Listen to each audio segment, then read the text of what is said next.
Climate change is here, and it's time to adapt.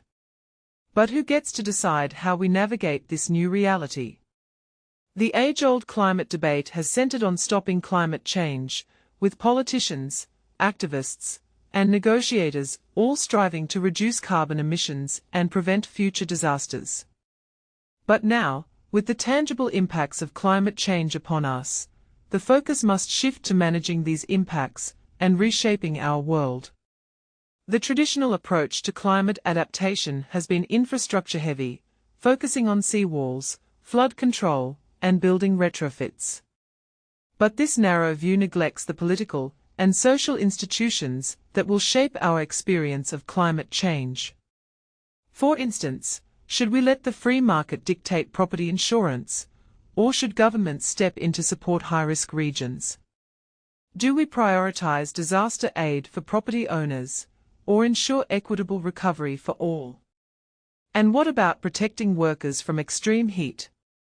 These are not hypothetical questions, they are real-life dilemmas that demand attention. The insurance industry is already feeling the heat, with rising non-renewal rates in the US, even beyond high-risk states. Workers are fighting for their rights, as seen in the UPS strike for air conditioning in delivery trucks. And governments are making tough choices, like the Biden administration's payment to reduce water usage in the Colorado River Basin. These decisions will shape our society's future, yet they often remain outside the climate politics bubble, which still treats adaptation as a technical, rather than political, issue. Climate politics has evolved beyond technocratic solutions for mitigation. The Kyoto Protocol's market-based approach has given way to national-level policy debates, making climate a truly political arena. From Biden's green capitalism to the Green New Deal's democratic socialism, these debates reflect competing values and interests.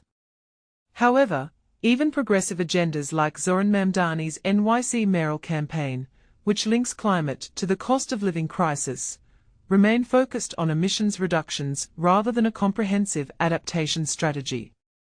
It's time to broaden our perspective and recognize that climate adaptation is not a separate challenge, but an extension of ongoing political battles.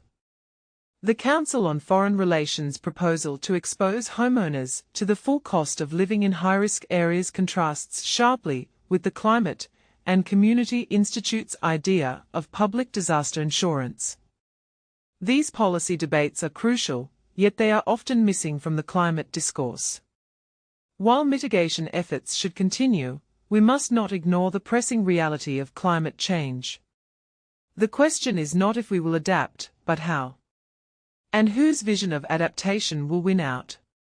This is where the real controversy lies, and it's time for a more inclusive and comprehensive approach to climate politics.